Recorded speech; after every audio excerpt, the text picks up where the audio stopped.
We don't fail to accomplish our goals because we're lazy or incompetent. We fail most times because we are inconsistent. We're not inconsistent because it's a choice. Most times we're inconsistent because it got hard, life got in the way. It just got too difficult to juggle so many balls.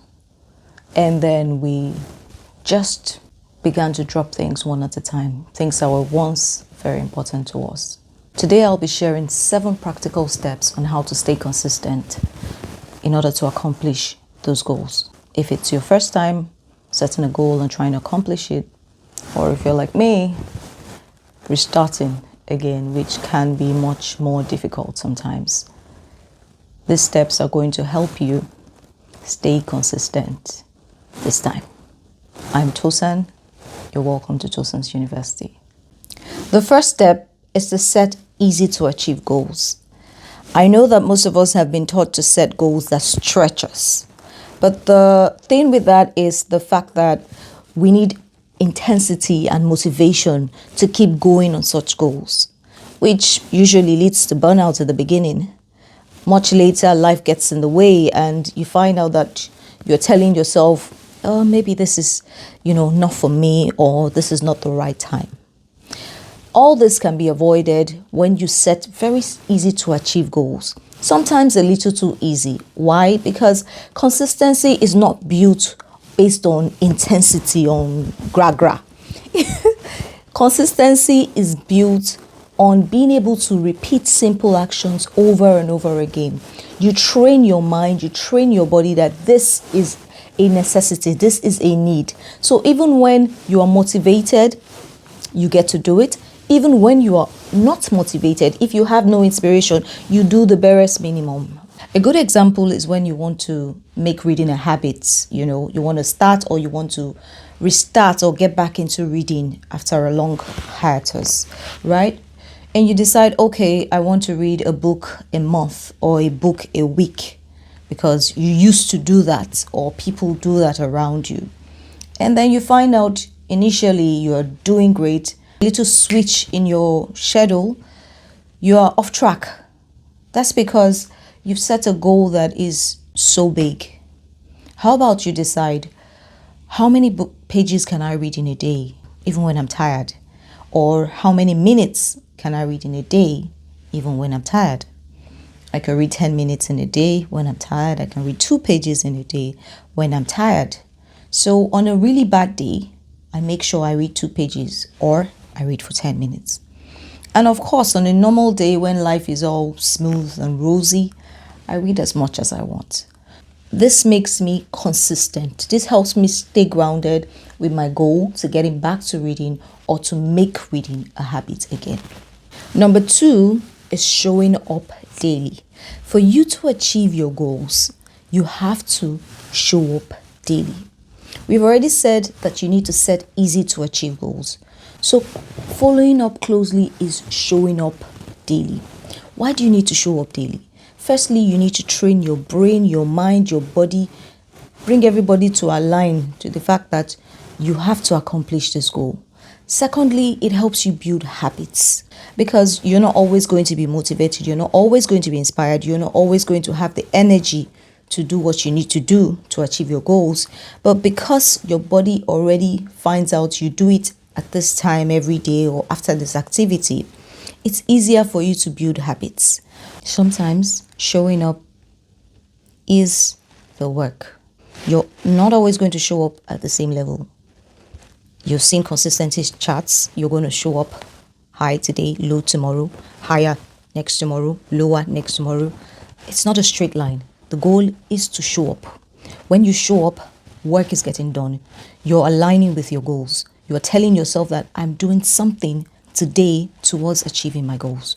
So definitely, you have to show up every day for your goals. The third step is to create a structure around your goal. Why is this necessary? Because your brain thrives on structures. It thrives on routines. It thrives on habits. Because after a while, you don't need to tell yourself it is time. Your body tells your brain that it is time to exercise, or it is time to achieve the goal you want to achieve. Why? Because You have consistently done it, you have showed up daily, and then you have created a structure around it. A structure could mean I'm going to read my book after lunch every day. Sometimes it doesn't necessarily work with the timing because you can have a late lunch, but it works in such a way that you do certain things before certain things. For example, you exercise after you've had your quiet time in the morning. So even if you woke up by 11 o'clock, you have your quiet time till 12, your body expects to exercise right after your quiet time, right? Yeah, so it's really about creating a structure around your routine. It makes it easy for you to just plug and play, basically. The next step is to know your why. Is to know why you've set this goal and why you really, really want to accomplish it. Because as we know, with all major achievements, with all accomplishment of goals, there will be obstacles. There will be times where there is no motivation, where you're really, really considering quitting. You actually have justifiable reasons to quit. Those times are when you really need to remind yourself of why you started or why you really want to accomplish this goal.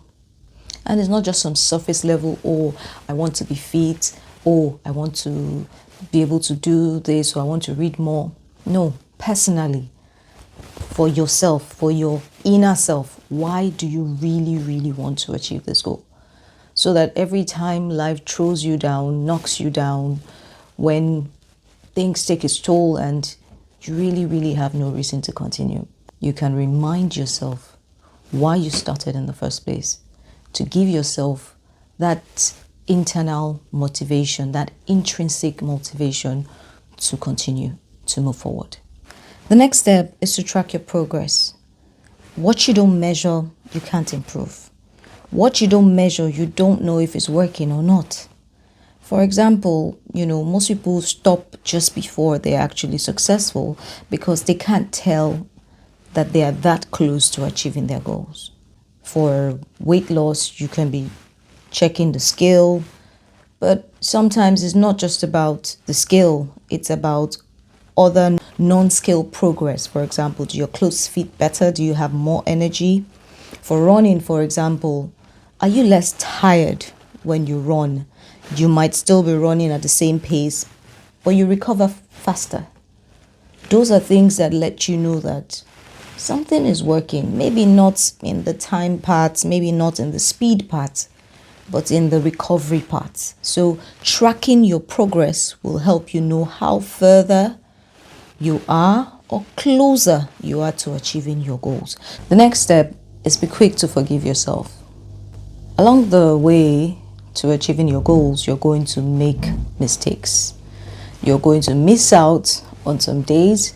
You're not going to show up on some days. You're going to show up shabbily on some days. You're going to, overdo things. You're going to fall off the wagon, basically. You're going to talk yourself out of showing up sometimes. But the really key thing is to be quick to forgive yourself, because one of the ways we stall, we fall off, is when we make it a big deal. You make a mistake and you feel guilty, and from guilty, it drags on, restarting drags on. It's very important that we forgive ourselves as quickly as possible and we get back on track. When we fall off the wagon, dust yourself off and be quick to get back on. The last and most important step is to be your own coach. Is to be your biggest cheerleader, because nobody's going to know you the way you know yourself. Nobody's going to really understand how important this goal is to you, how important achieving this goal is to you. Nobody's also going to know the state you're at every point in time. So sometimes you have to sit down with yourself and have a conversation. Sometimes I have to have pep talks with myself before every exercise. Because I'm trying to convince myself, I'm trying to explain to myself, this is very important for you. You need it. You need to be healthy. You need to do this. You need to do that. And other times, I'm the one telling myself, you need to rest. You cannot come and go and use your hand to kill yourself. You understand? You have to know when Resting is an excuse, and when resting is absolutely necessary. You have to know the right words to encourage yourself. What do you say to yourself when it gets really hard, but you know you have to go on? You have to know how to keep pushing, and you have to know when to withdraw. You have to know when your body really needs, to slow down, and when your body needs to pick it up. When, even before anybody tells you, when you're not giving your all. So sometimes you need to be the one to push yourself to achieve that. I've been Tosan. Thanks for joining me today. I'll see you on the next one. And remember to like and subscribe to this video and leave a comment. Let me know which of the steps would really work for you or which ones you have already been adopting, and share your experiences from it. Thank you.